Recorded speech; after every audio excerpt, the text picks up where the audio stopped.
Hello and welcome to the Tulsa City County Library's virtual Renaissance Fair. I am Miss Tori from the Glenpool Library, but a lot of you may not know that I have also been participating at the Oklahoma Renaissance Fair for about 20 years now, running an educational booth in the children's realm with a bunch of my college friends. So since our summer reading program theme this year is Imagine Your Story, today I am interviewing a man of great imagination and vision. This is the owner of the Castle of Muskogee and the founder of the Oklahoma Renaissance Fair. It is my pleasure to introduce Mr. Jeff Hiller. Jeff, hello. Hello. So first question, have you always been a history buff? Yes, actually, since I was 10 years old, I think. Some of the first books that I read at our old library were biographies. How old were you when you attended your first Renaissance Fair? Probably in my mid-20s, I would think. It was the Northern Renaissance Pleasure Fair, and I took my family. We were traveling around the country in Canada, and we just happened to see it and stopped in and said, wow, this is cool. When I was able to build the castle, then it seemed like a great fit. Now, the way my boss phrased it was, what on earth possessed you to want to own a castle? And I know the answer to this. It's, if you have the means, why not? But is there more to it than that? You about got it. Always been into history, and I think it's incredibly important that people know about history. To have a neat castle where families can come, and if I can get people interested in history, no matter how I do, whether it's jousting or whatever it takes to get people interested in history, then maybe we won't keep making the same mistakes. Now, you mentioned earlier that you have a background as a Montessori teacher. Yes, I've been a preschool and early primary Montessori teacher for several years before this. But my big interest again is kids and families and history. Now, for how many years have you been doing the Oklahoma Renaissance Fair now? This was supposed to be our 25th year this spring, this past spring, but we'll have our 25th year next year. You style yourself as the steward of the castle, even though it's your castle. You're not the king of the castle? No, I'm afraid not. I have people that are much better at that than I am. I'm the man behind the throne, but the buck stops here. If there's a problem, then it's my fault.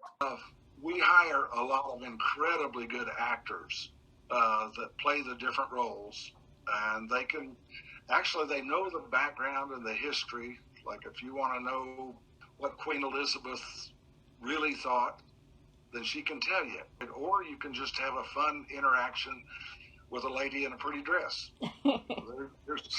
You can take it in as far as you want, but these people are highly skilled, far better than me. I'm behind the throne. What's it like to run the Renaissance Fair? What are the biggest challenges? Actually, it's not as challenging as you would think because everything is taken care of early on. I have an incredible staff led by Don Ryan out of Oklahoma City that does all the rehearsals and the academies, so that's the way people can learn the regional dance, all the different aspects that it takes to be part of the village of Castleton. And so I just get to kind of sit back and enjoy my iced coffee in the morning, and I don't do a whole lot once it gets started. One of the best parts to me of the Oklahoma Renaissance Fair is the large cast of characters. These are wandering performers who entertain the crowd. How does that happen? How do you put that together? The cast comes from quite literally all over the country, and we do have a few people that come from like Ireland and other places. That goes through what we call academies, and we have several weekends that are very intense for learning the role of people in our society in 1659, just how to interact with people, how to make people feel good, because that's if we invite them here, they should feel good. And aside from the cast of performers, you have a massive crew doing things behind the scenes. Tell us a little bit about them. Well, actually, they're out there working right now. It's a constant thing year round, where we're building new buildings and refurbishing old ones, and keeping up with 60 acres, trimming trees, mowing. Just it's constant. How many people does it take to get a Renaissance fair off the ground? There's a total of about 250. It would jump up closer to 400 if you count all the merchants and the people that they bring in, because they all are part of our village also. And then, of course, all the characters and the people with trash and parking cars, and even in the office where people are dressed up, even though they're only answering phones. You know, everybody's in it. What would you say are the biggest attractions of the Renaissance Fair every year? And jousting. And then the birds of prey, which would be your eagles and vultures and whatnot. But then also there are a lot of musical groups that people really enjoy. Musical Blades and several others. And hopefully the fact that people can learn something. A lot of the items that we have are handmade, and you can actually watch people doing it. If you want to watch blacksmiths, who are very popular, or a stone carver,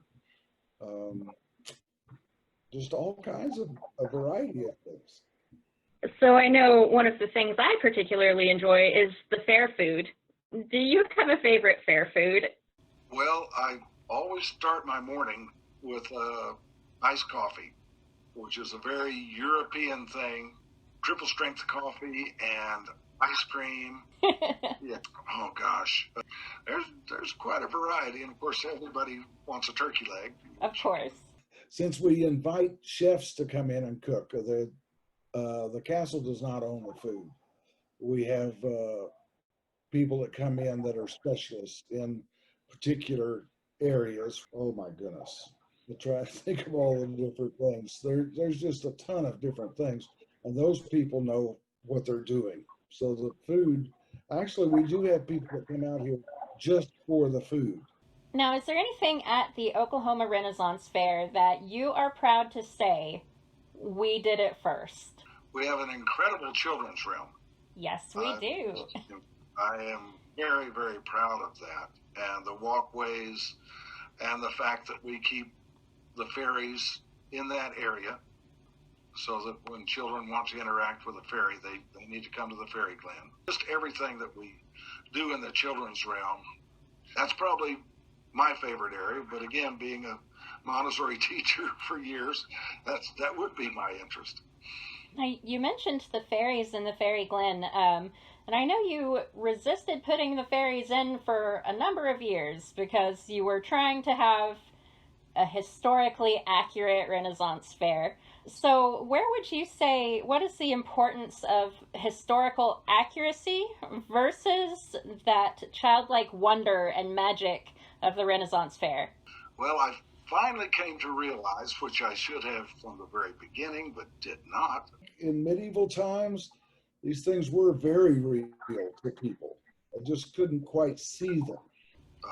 Fairies, gnomes, trolls, all these things were very real to them. It explained a lot of things. But they were there in their mind. Do you have any suggestions for kids and families who are stuck at home right now of activities they could do to sort of bring the Renaissance fair home? Sure, you could make a costume. Doesn't have to be super fancy, that's for sure.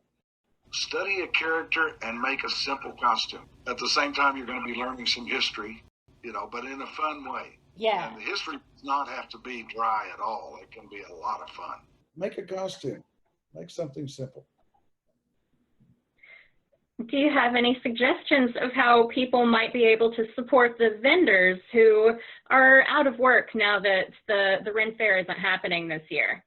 Yes, if they go to our website, okcastle.com, which stands for Oklahoma Castle, then we do have several of our merchants listed there, and you can get their handmade wares from. And my last question for you today, Mr. Hiller, since this is a library interview, what is your all-time favorite book? Actually, my favorite author, I guess, is J.R.R. Tolkien.